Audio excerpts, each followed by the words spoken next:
Estas son una de las epístolas más cortas del Nuevo Pacto, tercera de Juan. Y yo lo voy a leer también con la de 960, no pasa nada, no quiero guerrillas.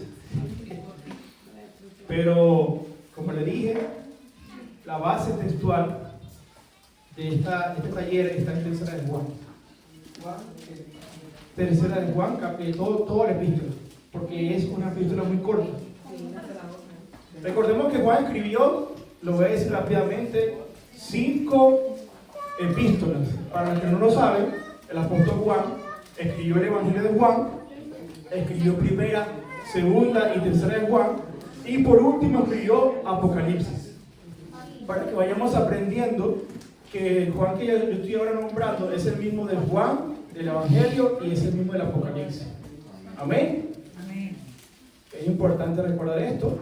Y cuando lo tengan, por favor, me dan un amén y así darle inicio a la lectura. Amén. ¿Todos lo tienen? Amén. ¿Sí? Muy bien. Dice la palabra del Señor, hablando de nuestro Padre, al Señor Jesucristo y a nuestro Consolador, el Espíritu Santo. El anciano Agayo, el amado, a quien yo amo en la verdad. Amado, yo deseo que tú seas prosperado en todas las cosas y que tengas salud, así como prospera tu alma. Pues mucho me regocijé cuando vinieron los hermanos y dieron testimonio de tu verdad, de cómo andas en la verdad. No tengo yo mayor gozo que este, el oír que mis hijos andan en la verdad. Amado, fielmente te conduces cuando prestas algún servicio a los hermanos, especialmente a los desconocidos, los cuales han dado ante la iglesia testimonio de tu amor, y harás bien en encaminarlos como es digno de su servicio a Dios, para que continúen su viaje, porque ellos salieron por amor del nombre de Él, sin aceptar nada de los gentiles.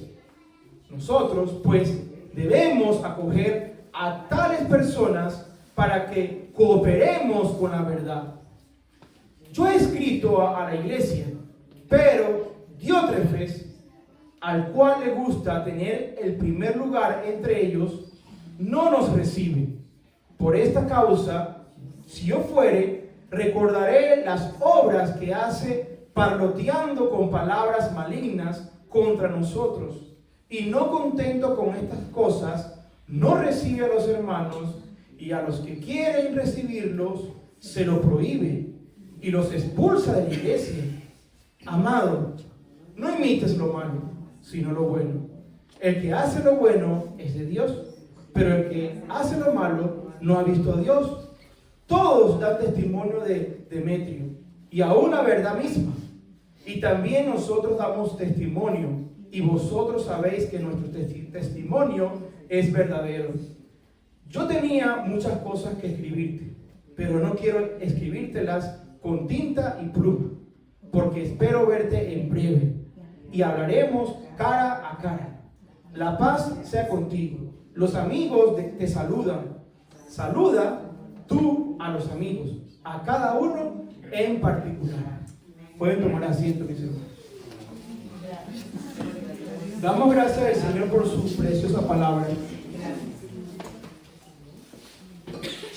Y el título de este taller que vamos a estar desarrollando es el siguiente: el diotrefismo del siglo XXI. El diotrefismo del siglo XXI. Quizás, antes de continuar con las otras láminas, usted se preguntará qué significado tendrá esta imagen, ¿verdad? Pero yo quiero que la veamos por un momento y podamos analizar lo que usted puede ver allí o lo que pueda percibir, ¿verdad? Yo le pregunté a mi esposa, Francis, y ella me dijo su respuesta, y me reí bastante. Por supuesto que es un huevo, como dice nuestra patrona Marta, y allí hay como una base, ¿verdad?, que lo sostiene. pero también hay un más, ¿verdad? No voy a explicar la imagen, solamente quiero que puedan meditarla y en la continuación de todo esto vamos entendiendo el por qué el Señor me dio esa imagen para compartirla como portada o inicio. Ahora bien, mis hermanos, entrando a esta epístola, como leímos, al igual que todo el cuerpo epistolar de los escritos juaninos, así se le conoce, representan en sí joyas de nuevo pacto. Recordemos que cada epístola fue escrita no solamente por un hombre en sí mismo, sino que hubo una inspiración que a través del Espíritu Santo dio a estos hombres para plasmar lo que hoy se conoce como la palabra de Dios, como fuente de toda sabiduría y conocimiento escondidas en los tesoros de Cristo Jesús. Entonces, en esta tercera epístola que vamos a poder meditar, a pesar de que su contenido es muy corto, porque vemos claramente que es una sola hojita, ¿verdad? Una hoja que tiene ¿cuántos versículos? 15 versículos o una página. Muchas gracias. Una página, y que en la antigüedad era un papiro. Un papiro era prácticamente eso. En ese contenido que leímos, ese era el tamaño que en sí tenía, en este caso, esta epístola del hermano Juan. La tercera epístola, mis hermanos, tiene una similitud con la segunda epístola, por cierto. Hay un paralelismo en el contenido, tanto en la segunda epístola como en la tercera. Pero a su vez, contienen verdades doctrinales que nos ayudan a comprender la importancia de andar en la verdad y en amor del nombre que es sobre todo nombre. Como vemos claramente en el primer versículo, Juan era un anciano. Ya Juan no era aquel joven que había sido llamado por el Señor para ser no solo discípulo, sino uno de los 12 apóstoles. Juan fue llamado y podemos ver claramente que cuando leemos la tercera epístola, podemos encontrar que hay una expresión que refleja la madurez y el carácter no de aquel hombre o de aquel espíritu vengativo y violento que podemos ver en los evangelios como Lucas capítulo 9 verso 51, donde Jesús estaba con ellos y hubo un percance que sucedió, y podemos ir rápidamente a la escritura si desean, Lucas 9:51, para que veamos un contraste de aquel Juan que había sido llamado y en sus comienzos, durante 3 años que caminó con Jesús, Juan tuvo esas debilidades que también nosotros quizás ya no tenemos, pero hay cosas que todavía están en nuestra vida, pero sabemos que el Señor va transformando. Y hago este énfasis para que veamos que Juan, aunque escribe con ese tono de amor y de gracia, no es el mismo Juan el cual llamó Jesús al principio. En Lucas 9:51 dice la escritura, lo leo rápidamente. ¿9:51? Sí. Jesús 9:51. 9:51. Vale, 9:51. Después le doy el número telefónico. Aconteció que al acercarse los días de su ascensión, afirmó su rostro para ir a Jerusalén y envió mensajeros delante de sí. Y al ir, entraron en una aldea de samaritanos para hacerles preparativos, pero no lo recibieron. Todos sabemos el contexto por qué sucedió esto. Porque su aspecto era como del que iba a Jerusalén. Viendo esto, los discípulos Jacobo y Juan dijeron: Señor, ¿y cuál fue la pregunta que le hicieron a Jesús? ¿Qué quieres que mandemos? ¿Quieres que mandemos que descienda fuego del cielo, como hizo Elías y los consuma? Muy bien, qué pregunta, ¿verdad? Sí. Qué gran deseo tenía Juan y en este caso Jacobo. Ellos le dijeron a Jesús: no está para, consume y destruye a esta gente que te rechazaron. Ese era el espíritu que tenía Juan al comienzo, hermano. Ese era el corazón y lo que estaba dentro de su corazón para ese entonces. Ese era el Juan que Jesús había llamado para ese entonces, pero aún así Jesús lo amó. Aún así Jesús lo recibió, aún así Jesús lo escogió y aún así fue un apóstol de Jesucristo. Pero cuando vamos a 3 de Juan, claramente, amado hermano, empieza a haber un cambio progresivo en nuestro caminar en Cristo Jesús. Eso es lo que sucede cuando venimos a Cristo, que nuestra vida ya no va a ser igual, ni puede ser igual. Tiene que haber evidencia y cambio constante de que realmente Jesús está en nuestra vida como Señor y Salvador de nuestro corazón y de nuestra alma. Entonces, amado hermano, aquí vemos a Gayo, un hombre manifestando obras que no son para ser salvos, sino obras que se originan de los que por gracia son salvos. Repito esa frase: obras que no son para ser salvos, sino obras que se originan de los que por gracia son salvos. Los que son salvos producen obras, hermano. Los que son salvos manifiestan el amor de Jesús. Mateo 7:20, Jesús dijo claramente: porque por sus frutos los conoceréis. Un árbol malo no puede dar buenos frutos. Eso es ilógico, ¿verdad? Es absurdo que un árbol malo dé buenos frutos. Pero un árbol bueno produce buenos frutos. Amén, así como el mango. A mí me encanta el mango, hermano. Yo lo reconozco. Continuando. Fielmente ahora hacen lo que hace por los hermanos, sobre todo por los forasteros o por los desconocidos. ¿Y cuál era la obra que hacía Gayo? ¿Qué obra estaba haciendo Gayo a la iglesia? Pues estaba hospedando a aquellos hermanos que de camino pasaban y decían: bueno, nosotros somos evangelistas, somos mensajeros de Jesús, somos heraldos del Señor.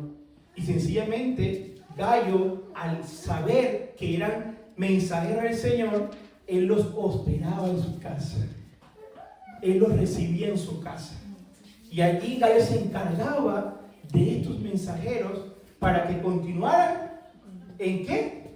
Con el camino que debían seguir de su viaje. Pero algo muy importante es que para el Antiguo Oriente, amado hermano, la hospitalidad no era solamente una práctica, por cierto, era una cultura de Oriente. Era común recibir a las personas, sobre todo las visitas. ¿Cuán importante es eso, verdad? Cuando en su casa aparece una visita, quizás sorpresiva o quizás ya conocida, pero ¿cómo usted lo recibe? Es una pregunta que le dejo como reflexión.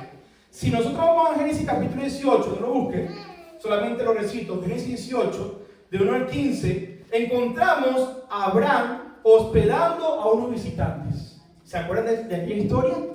De Abraham, de aquel hombre que Dios llamó en Génesis capítulo 12, y que después en Génesis 18 él recibe una visita. Pero no era cualquier visita, por cierto. No era la visita del vecino, ni de Pepe, ni de Juan. No era la visita del amigo, el cual conocía desde hace mucho tiempo. Era una cristofanía. 3 personas fueron a ese lugar. Y de esos 3 estaba el Rey de Reyes y el Señor de Señores. Qué maravilloso eso, ¿verdad? Una cristofanía, mis hermanos. Y los 2 que estaban acompañándolo, porque Jesús no vino solo a ese lugar, eran 2 ángeles. Y eso está en Hebreos capítulo 13, versículo 2. Si vamos rápidamente a Hebreos capítulo 13, el escritor alude allí a lo que sucedió en Génesis capítulo 18. Hebreos 13, rápidamente lo busco, 13:2, para que veamos que Jesús no está inventando. Jesús dice en Hebreos 13, versículo 2: no olvidéis la hospitalidad, porque por medio de esta algunos, sin saberlo, hospedaron. Uy, Dios mío. Uy, hermano, imagínese usted que eso le suceda algún día. Por eso no se asuste si alguien viene a su casa, quizá con una apariencia no muy bonita, pero usted no sabe que es un ángel. Y eso es otro tema, por cierto. Pero los ángeles del Señor están activos y se personifican a veces. Y están quizás como personas humanas, pero son seres espirituales. Pero Dios los envía, hermano.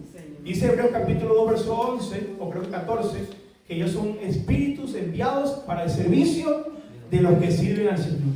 O sea que los ángeles nos sirven a nosotros y a la vez el Señor nos usa para sus propósitos. Así que usted debe saber que los ángeles son reales, no son una mitología. Amén. Continuando, Juan le escribe a este hermano Gallo. Pero también vemos que su testimonio, como dije en su momento, había impactado a la iglesia. Y este hombre realmente estaba practicando lo que comúnmente ya se hacía. Si vamos a 1 Pedro 4:9, se nos dice claramente: sé hospitalarios los unos para con los otros sin murmuración. Es claramente, mis hermanos, evidente que Gallo estaba haciendo algo que ya era bíblico, mis hermanos. No era nada nuevo, pero hay un contraste, o quizás algo que parece contrario, como dije al principio, entre 2 de Juan y 3 de Juan, que cuando lo leemos hay como una especie de discrepancia. Y traigo esto como a colación para que tengamos una enseñanza en cuanto a lo que quiero transmitirles. Si nosotros vamos a 2 de Juan, capítulo 1, que es lo único que tiene, del versículo 10 al 11, parece existir una ambigüedad, porque en este caso Juan prohíbe y advierte a no hospedar a ninguno. ¿Sabe usted eso? ¿Sabe usted que en 2 de Juan él prohíbe a la iglesia que no reciba a ninguno? Pero en 3 de Juan él elogia a Gallo porque estaba recibiendo a los hermanos. ¿Cuál es la razón de esta diferencia? Pues es evidente, mis hermanos, que no existe ninguna ambigüedad, sino una clara razón y justificación que encontramos en el contexto de ambas cartas. Primeramente, en la segunda epístola se nos advierte a no hospedar a los falsos hermanos. No hospedar a los que están disfrazados de ovejas, pero son lobos rapaces. Esa es la diferencia entre una epístola a la otra, para que lo tomen en cuenta. Segunda de Juan 1, del 10 al 11 dice: si alguno llega y no lleva esta doctrina, no lo recibáis en casa ni le digáis bienvenido, porque el que le dice bienvenido participa en sus malas obras. Y quiero recordar en la iglesia, la Rosa de Sarón, que la iglesia primitiva, en los tiempos de sus inicios, se reunían en las casas. La iglesia se reunía en la casa, hermanos. No existían los templos ni los locales, era el lugar de reunión. Y cuando Juan escribe a esta iglesia, en su segunda epístola, estaba hablando de una iglesia realmente, que estaba en casa para ese momento. Y Juan le está diciendo a los hermanos que tuvieran cuidado de hospedar a cualquier persona, porque esa persona no solamente era hospedada, sino que era una mala influencia que podía dañar la grey de Cristo Jesús. Porque podía venir con una falsa doctrina, con quizás una herejía, o quizás cualquier tipo de enseñanza que pueda confundir a los hermanos. Por esa razón, vemos el contraste de las dos epístolas. Vemos la diferencia, que no es ambigüedad, sino es el contexto. Muy bien. Porque ellos se dieron por causa del nombre, sin aceptar nada de los gentiles, dice Juan. Debemos pues acoger a los tales para que seamos colaboradores con la verdad. Gallo estaba consciente y convencido que su obra tendría recompensa, mis hermanos, en el siglo venidero. Si vamos a Mateo capítulo 25, verso 34, lo veré rápidamente, Mateo 25, verso 34, y esto es un texto que yo le tengo un gran, me fascina y a la vez me quebranta. Mateo 25, 34, y dice de la siguiente manera: entonces dirá el rey, hablando Jesús, a los de su derecha: venid los benditos de mi Padre, heredad el reino preparado para vosotros desde la fundación del mundo, del cosmos, dice en el original. Porque tuve hambre y me disteis de comer. Escuchen esto: tuve sed y me disteis de beber. Fui forastero y me acogisteis, desnudo y me cubristeis. Estuve enfermo y me visitasteis. Estuve en prisión y vinisteis a mí. Entonces los justos le responderán diciendo: Señor, ¿cuándo te vimos hambriento, o te sustentamos, o sediento, o te dimos de beber. Cuando te vimos forastero, o te acogimos, o desnudo, o te cubrimos, o cuando te vimos enfermo o en la cárcel, o fuimos a ti. Y respondiendo el rey, les dirá: de cierto os digo, en cuanto lo hicisteis a uno de estos, mis hermanos más pequeños, a mí lo hicisteis. Así que usted debe saber eso, amado hermano, que lo que usted hace para un hermano, lo hace para Dios. Lo que usted hace para el Señor es para su gloria. Cada cosa, detalle, acción, expresión, lo que sea que usted haga para un hermano o hermana, lo hace para Jesucristo. Así que usted no le está sirviendo a cualquiera, le está sirviendo a la familia de Dios, que tendrá recompensa en el siglo venidero, en la eternidad. Tercera parte ahora de este contenido: lo malo. Aquí vamos ahora a una parte que no es muy buena hablar, pero hay que hablarlo, hermano. No se ponga triste, hermano. Tampoco se asuste. Aunque el anciano Juan estaba regocijado por Gallo, no por su gallo, ojo, sino por el hermano Gallo, por todo lo que había hecho en la iglesia, sin embargo, encontramos que había un problema en la iglesia.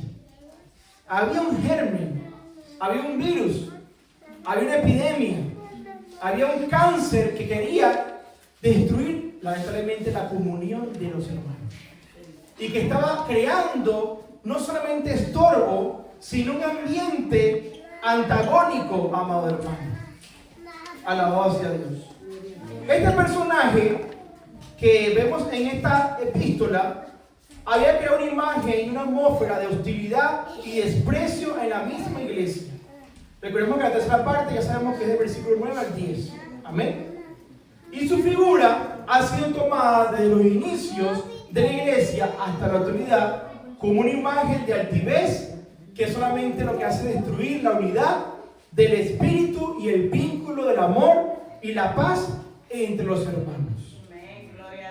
El nombre de este rival y enemigo del servicio apostólico de Juan era Diótrefes. Diótrefes, qué nombre tan raro, ¿verdad? Yo le aconsejo a las madres futuras que cuando nazca un niño o niña, que Dios le dé, vean bien los nombres que le va a poner arriba. Vean bien los nombres. Porque a veces uno dice: ay, ¿cómo se llama tu niño? Le puse el Diótrefes. Hermanos, ha pasado, ¿verdad? Yo he visto esos casos. Y hago un paréntesis aquí rápidamente. Casos de personas que colocan nombre a sus hijos de la Biblia y no saben quiénes son. Lo escuchan bonito y no saben que ese personaje era el diablo. Diótrefes, ¿dónde está Diótrefes? Hermano, Diótrefes era malo. Tengan cuidado con eso. Vean los nombres, hermano. Busquen, escudriñen. Es un consejo, amén. Porque he escuchado nombres tremendos, pero no digo nada porque si no, bueno. Este hombre, indudablemente, hermano, representó una amenaza. Una amenaza en contra de la obra de Jesucristo. Recordemos que Juan había sido informado a los hermanos no solo de lo bueno que estaba pasando en la iglesia, de lo que Gallo estaba haciendo y Demetrio, sino también de lo malo. Porque Juan tenía que saber las cosas, porque era el apóstol de Jesucristo. No era la máxima autoridad, pero era un anciano del Señor y merecía respeto. Respeto. Entonces el apóstol Juan le escribe esta epístola a Gallo, a uno de los ancianos de la iglesia. Pero hago una pregunta: ¿cuál era el problema que estaba causando Diótrefes? ¿Fue acaso algo muy grave que estaba cometiendo Diótrefes? ¿Era algo muy delicado? ¿Era algo sencillo? Vamos a ver que aunque solamente el personaje de Diótrefes aparece en Tercera de Juan, y solamente ahí aparece este personaje. En todo el nuevo pacto de Mateo y Apocalipsis, solamente Diótrefes aparece en Tercera de Juan. No aparece más en una parte porque solamente era allí donde había sucedido este caso exclusivamente sobre Diótrefes. Pero, a pesar de que Diótrefes es nombrado solamente en esta epístola, mis hermanos, ciertamente, del versículo 9 al 10, nos demuestra un cuadro descriptivo de su personalidad e intenciones. Y quiero que veamos 4 características que tiene el personaje llamado Diótrefes. Y vamos a iniciar con la primera característica de Diótrefes. No se asuste, hermano, no se asuste. ¿Está allí? ¿Y esta no prende? Muy bien. Bueno, no pasa nada, yo tengo aquí mi guía. La primera característica es rechazo y difamación. Cuando Juan le dice a Gallo en su epístola, escribe alguna cosa en la iglesia, pero Diótrefes, que ambiciona la primacía, no nos reconoce. Ahora bien, en primer lugar observamos que ya Juan había escrito una epístola. Ya Juan había escrito una epístola anteriormente a la iglesia. Una epístola que no la conocemos, no sabemos qué era, cuál era su contenido, pero que había sido enviada a la iglesia. Pero en esta tercera epístola observamos que Diótrefes se oponía a la autoridad apostólica. Se había rebelado en contra de la autoridad del apóstol Juan por el simple hecho de ambicionar la primacía. Y esa palabra primacía es una palabra compuesta, amado hermano, y rápidamente la voy a definir. La palabra primacía viene de un verbo que quiere decir, en este caso, compuesto, filos y proteo. La palabra filos quiere decir amor, o también amigo. Y la palabra proteo quiere decir primero, principal, noble, el más importante. En otras palabras, cuando vemos este verbo allí, encontramos de manera sorprendente para mí personalmente que la palabra primacía solamente es usado en Colosenses 1:18, donde dice claramente lo siguiente: y Él es la cabeza del cuerpo, de la iglesia.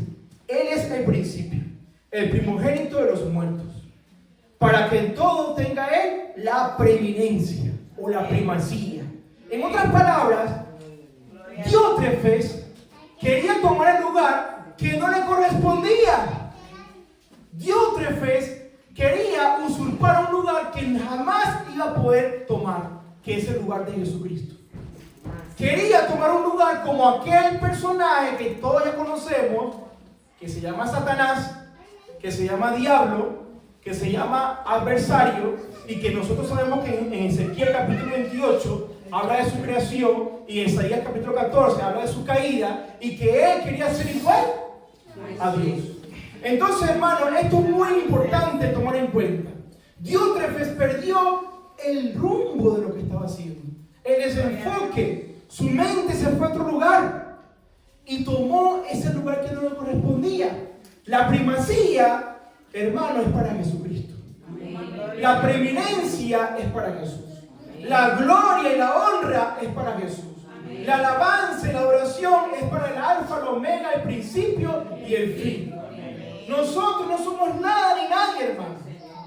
Entonces Diótrefes parece que se le subieron los humos, porque tenía un puesto en la iglesia, tenía un cargo eclesiástico, pero no satisfecho a lo que él tenía, aparte que rechazó el apostolado de Juan, abusó de su autoridad dentro del presbiterio u oficio eclesial que poseía. ¿Y qué hizo Diótrefes? Bueno, primeramente calumnió y difamó el testimonio de Juan, hermanos. Lo leímos hace un momento, denigrándonos con palabras maliciosas o malignas. Y esa palabra maligno aparece 5 veces en la epístola de Juan, en la primera epístola de Juan, en 1 Juan 2:13, 14, capítulo 3, verso 12, capítulo 5, verso 18 y 19. Y se refiere al diablo. O sea que este hombre estaba difamando la vida de Juan. Estaba difamando el testimonio de este hombre de Dios. Sencillamente porque quería tener el primer lugar. Qué peligroso eso, ¿verdad? Cuidémonos, hermanos, de estas cosas. Segunda característica: rechazo a la hospitalidad. algo que, como se dijo anteriormente, ya había sido enseñado por Jesús. Mateo 25, 34, 40 lo leímos. También está en Romanos 12, 13, o sea, en los escritos apostólicos, en Hebreos 13, 2 y en Primera de Pedro 4, 9, cuando nos dice que debemos hospedarnos, los unos a los otros. Pero dice después, y no satisfecho con esto, no solo lo recibe a los hermanos, y que sin duda alguna era un rechazo total para Jesús. Porque cuando Diótrefes se opone a no hospedar a estos hermanos, se estaba oponiendo a Jesús mismo, hermanos. Porque era un mandato de Jesús, que la iglesia pueda practicar la hospitalidad hacia los hijos de Dios, por supuesto. No es que usted abre su casa mañana y bueno, bienvenido el que quiera. Entre, esta casa es para todos. No, tengan cuidado con eso, hermano. No, hermano, usted debe saber discernir a quién va a recibir y quién se va a quedar en su casa. Por esa razón hemos recibido el Espíritu Santo. El Espíritu de Dios da testimonio de los que son hijos de Dios. Eso uno lo ve claramente. Amén. Yo tuve la oportunidad de quedarme en muchas casas aquí, hermano, y he sido bendecido. Gloria a Dios. Y he comido bastante. Gloria a Dios. Tercera característica: despotismo eclesiástico. Usted dirá, ¿pero qué es eso, hermano? Despotismo eclesiástico. Bueno, sí. Gloria a Dios. Yo realmente haciendo en toda esta semana, meditando solamente en esta epístola, y mi esposo también estaba conmigo allí, vimos tantas verdades que el Señor nos advierte, hermano, y nos exhorta. Y cuán delicado es nosotros como hijos de Dios, la edificación que usted hace en la iglesia. Cómo hacer las cosas para la iglesia, de qué forma, todo esto, hermano. Y el despotismo se define como el ejercicio abusivo y arbitrario de la autoridad o el poder, sin límites legales, que se manifiesta en un trato duro hacia los subordinados, negando derechos y operando fuera de la ley, sino también una forma de gobierno autocrático y tiránico. Podemos ver hoy día lo que pasa en los países, como en este caso de donde yo soy, lo que está pasando, no hace falta hablar, y cómo una persona ha oprimido a un pueblo durante tanto tiempo y no quiere salir del poder. Y eso pasa muchas veces dentro de las iglesias, hermano. Ha pasado, ¿verdad, Pastora Marta? Es difícil decirlo, ¿verdad? Pero ha pasado. Pero Dios nos está advirtiendo para este próximo año de cómo debemos caminar en la gracia que Él nos ha concedido. Amén. Entonces, mis hermanos, lo que proyecta este personaje de impedir a los hermanos a hospedarse es una figura de control y manipulación hacia la iglesia. La iglesia, hermano, para ese entonces prácticamente por Diótrefes no tomaba decisiones ni en consenso, sino decisiones unilaterales. Diótrefes se ha apoderado de todo el control de la iglesia a través de su propia voz y autoridad absoluta, por encima de todo lo demás. Un sinónimo de coerción, que quiere decir presión hacia una persona, presión o intimidad, o mejor dicho, una forma de intimidar a las personas. Usted nunca ha vivido eso en un trabajo, de un jefe que quizás cuando usted lo ve, usted empieza como a temblar, o se siente quizás oprimido, o quizás se cohíbe, porque la persona lo que hace es transmitir quizás una autoridad no normal, sino una autoridad de odio, de presión, de control. Eso pasa en muchas empresas, hermano, que la persona quiere oprimir a los empleados, pero también pasa en las familias incluso, pasa incluso en las iglesias y en el mundo entero. Ese espíritu inmundo, hermanos, que quiere estorbar, quiere dividir, quiere romper el vínculo, la unidad del espíritu en la iglesia, era el que estaba operando en la iglesia para ese entonces donde estaba el apóstol Juan, a través de este personaje llamado Diótrefes. Y por último, vemos esta característica que es amedrentamiento absoluto. Amedrentamiento absoluto. Ustedes saben lo que es eso, ¿verdad? Cuando una persona viene y te amedrenta, te empieza a pegar acá. Amedrentar. Amedrentar. Amedrentar. Ayúdenme, hermano, ayúdenme. Amedrentar. Muy bien, así es. Es como una especie de intimidación. Intimidar a una persona y someterlo bajo su propio dominio y control. Yo lo viví una vez, bueno, muchas veces en empresas donde trabajé. Y recuerdo una vez que trabajé en una empresa, hago un paréntesis, donde el jefe de esa empresa era como 600 empleados más. Era un hotel grande, 5 estrellas. Y nunca olvido que este señor, que era el gerente general, cuando él entraba a la empresa, porque vivía en la empresa, pero cuando él entraba al área de trabajo, la gente, hermano, empezaba a sudar y a temblar. Y decía, él se llamaba Báez, el apellido, Juan Carlos Báez. ¿Okay? Y yo no sabía quién era, yo estaba empezando a trabajar en esa empresa, y yo le decía, pero ¿qué pasa, amigos? No, que digo, guay, ¿cómo van todos? Llegó Báez, cuidado. Y yo cuando lo veo, hermanos, yo en este momento era ya cristiano, tenía como 20 años en ese momento, y yo veo a Báez, un hombre alto por cierto, pero yo no sé qué pasó, hermano, que yo empecé a temblar. Nada más lo vi. Y también temblando. Y yo no sé por qué temblaba cuando lo vi. Y yo decía, ¿pero qué es esto? Y él me miró porque él tenía como un tic, no sé si era nervioso, él hacía esto, con los ojos. Así. No, de verdad, así. Pero era muy nervioso el hombre. Y él bebía siempre, nunca lo veía, una Coca-Cola Light y un vino. Siempre me pedía eso. Yo era camarero. Y ese hombre era extremadamente autoritario. Era ofensivo. Le gritaba a los empleados, hermano, delante de las personas. Humillaba a quien sea. Y yo lo vi, hermano. No fue que me lo contó, yo lo vi. Y yo decía, wow, pero este hombre sí es duro con las personas. Y yo lo que hacía que era oraba, hermano. Cuando a mí me tocaba, porque yo decía que no vengo hoy a mi mesa. Porque en un restaurante se divide lo que se llama rangos. Y yo tenía un rango para 5 o 10 mesas. Y cuando llegaba, yo decía que vaya a esta mesa. No quiero verlo. Porque es que el hombre intimida a las personas. Y cuando estaba en mi mesa, yo, Dios mío, hermano, yo estaba con la bandeja así. Señor Báez, ¿cómo está? Aquí tiene el vino. Y él ni siquiera me miraba la cara, ni el rostro, ni saludaba a la gente. Era déspota. Era totalmente, hermano, autoritario. Y eso es lo que pasaba con Diótrefes. Fue el último acto perverso que ejerció.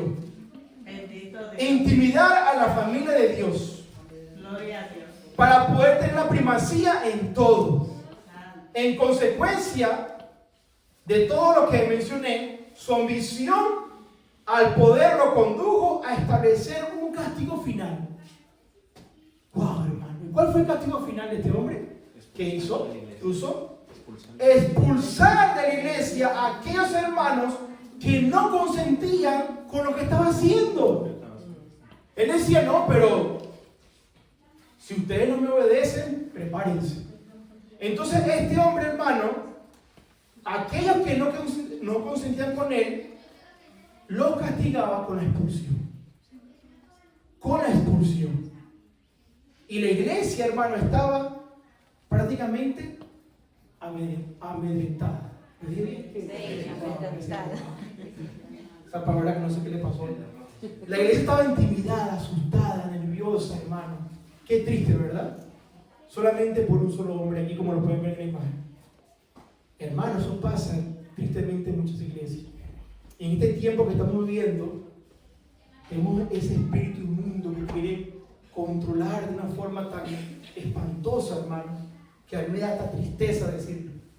Pero, hermano, estaba pasando esto, una injusticia contra los hijos de Dios.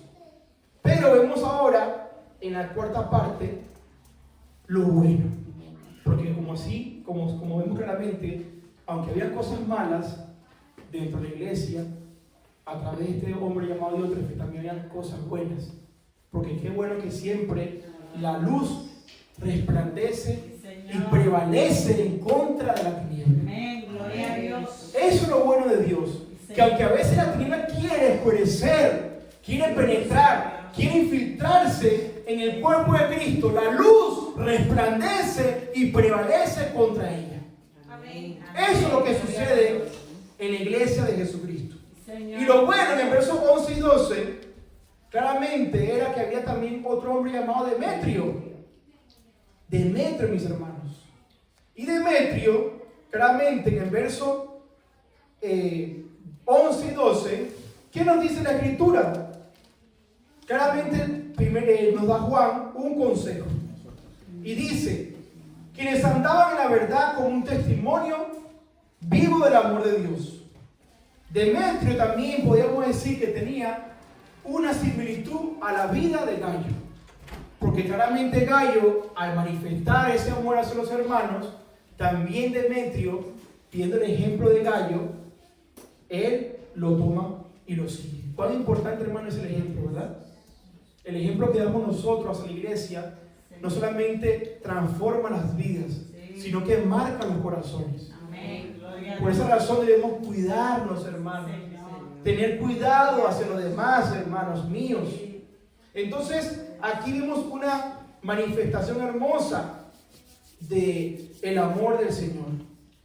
Primera de Juan 3, versos 14 y 16, lo dice la Escritura. Nosotros sabemos que hemos pasado de la muerte a la vida, porque amamos a los hermanos. Algo que no hacía Diótrefes, pero sí lo hacía Gallo y Demetrio. Entonces dice, el que no ama permanece en la muerte. Todo el que odia a su hermano, estoy en 1 Juan 3, del 14 al 16, dice, todo el que odia a su hermano es un asesino. Uy, qué fuerte. Y sabéis que ningún asesino tiene vida eterna morando en él. En esto hemos conocido el amor, en que él puso su vida por nosotros. También nosotros debemos poner la vida por los hermanos. Por lo tanto, el consejo final que da Juan en estos versículos, que parecen sencillos, parecen unas palabras que lo han llamado silogismo, sencillamente nos enseña muchas cosas. Y dice lo siguiente, el consejo que da Juan: amado, no imites lo malo, sino lo bueno. Qué sencillo era Juan, ¿verdad? Qué sencillo era Juan hablándole a la iglesia. Y a veces nosotros somos más, Dios mío, ayúdanos, Señor. Enredamos tanto la cosa, ¿verdad?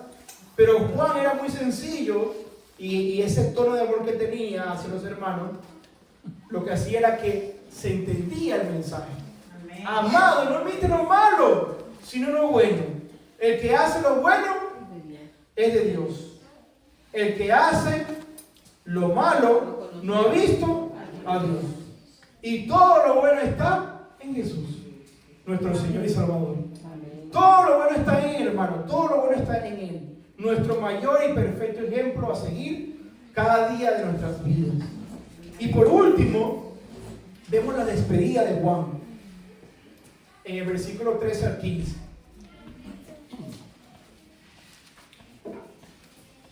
Y a mí me fascina mucho, me encanta la despedida de los apóstoles, que yo trato de usarla porque para mí tiene un gran significado para lo que es la gracia de Dios. Juan se despide, como vemos claramente, amorosamente por sus lectores y hermanos, con un tono de ternura, con un tono de un padre o de una madre también, con un tono de cariño, de amor y de afecto. Lo dice, mire, nos vemos mañana. Así que después conversamos. Sino que Juan dice allí, como lo leímos hace un momento, muchas cosas tenía que escribirte, pero no quiero escribírtelas por medio de tinta y pluma. Pues espero verte en breve y hablaremos cara a cara. Y esa expresión cara a cara la usa Pablo en Gálatas capítulo 2 del versículo 11 al 14, por cierto. Sabemos claramente otro ejemplo, cuando Pablo tuvo aquel encuentro con Pedro. ¿Se acuerdan de esa historia? Sí, sí. Que Pedro se portó mal, hizo cosas no muy buenas. ¿Te acuerdas, David? Y Pablo dice, mira, cuando vi a Pedro lo resistí cara a cara, porque era digno de condenar. Pablo se molestó, hermano, ¿verdad? Pablo no era tampoco, ¿sabe? tan fácil como dicen los americanos. No era fácil, hermano, para mí. Pero en este caso Juan le dice cara a cara, expresando que él quería resolver las cosas personalmente. Pero al final dice algo que me gusta mucho. y no sé si usted lo toma en cuenta, dice después, en el último versículo, dice con un tono de ternura, un saludo a cada hermano. Vean lo que, como dice el verso número 15, la paz sea contigo. Los amigos te saludan. O sea, así llamaba Juan a los hermanos, los amigos. Qué bonito es eso, ¿verdad, hermano? Que en vez de llamarnos hermanos, nos llamemos amigos. ¿Y quién llamó amigos a sus discípulos? Jesús. A medida que vamos creciendo en la gracia y caminando con Jesús, y vamos teniendo esa relación estrecha con el Creador del cielo, la tierra y todas las cosas, nos volvemos no solamente hijos, sino amigos. Amigos. Así como Abraham. Abraham fue amigo de Dios. ¿Sabe usted eso? Que Abraham fue amigo de Dios porque tenía una intimidad estrecha, real, genuina con su Creador. Tanto así que cuando Dios manifestó y decidió decretar juicio contra Sodoma y Gomorra, y perdón que me desvíe del tema por un momento, ¿qué dijo el Señor? ¿Haré yo algo sin consultar a mi amigo Abraham? Wow, hermanos, eso me impacta mucho, ¿sabes? Y lo dejo como reflexión en ese sentido. Pero por último vemos que dice, los amigos te saludan, saluda a los amigos por nombre o en particular. O sea que Juan decía a todos, que ninguno quede por fuera, que todos sepan que les amo, que todos sepan que yo estoy allí y iré pronto para visitarles, que todos sepan que Jesús está con nosotros, que todos sepan que yo quiero que la iglesia se mantenga en la unidad del Espíritu. Amén. Gloria a Dios. Y que estas cosas que puedan suceder y que Dios nos libre a que sucedan, nosotros tengamos los ojos abiertos a través de esta palabra cuando quieran aparecer este tipo de manifestaciones de alguna persona, hermano, y decir, hermano, la primacía o la preeminencia es para Jesucristo nuestro Señor. Amén. Amén. Y para cerrar, dejo dos advertencias de Jesús, dos advertencias que Jesús nos deja y que debemos meditarla cada día, mis hermanos. Advertencias y exhortaciones de Jesús el Señor. Y dos advertencias que yo en lo personal considero que son decisivas incluso. Mateo 18:7 dice, hay del mundo, leámoslo juntos, hay del mundo por los tropiezos, porque es inevitable que vengan los tropiezos, pero hay del hombre porque viene los tropiezos. Hay del hombre, hermano. Y el ay del Señor, tengan cuidado con ese ay. Otro consejo y último: cualquiera que haga tropezar a uno de estos pequeños que creen, mejor sería que le colgara al cuello una piedra de molino de asno y lo echara. Uy, Dios mío, hermano. Era una práctica de los romanos, por cierto, que lo hacía en ese tiempo a sus enemigos. Y Jesús toma esa ilustración y ese contexto que sucedía en su tiempo para referirse a los que son tropiezos para la iglesia, hermano. Oye, qué fuerte, ¿verdad? Hermano, no es un juego esto, por cierto. Ser de tropiezo, hermano, es un castigo realmente. Es una disciplina severa del Señor que nos dice a nosotros ahora. Por eso que yo digo, Señor, Dios 3 veces se metió, no con la iglesia, no con los hermanos, sino con Jesucristo mismo. ¿Qué sucedió cuando Pablo persiguió a la iglesia? ¿Qué le dijo Jesús a Pablo? Saulo, ¿por qué me persigues? No digo, ¿por qué persigues a la iglesia? Dijo Jesús. ¿Por qué le persigues? Porque la iglesia es parte de Jesús, hermano.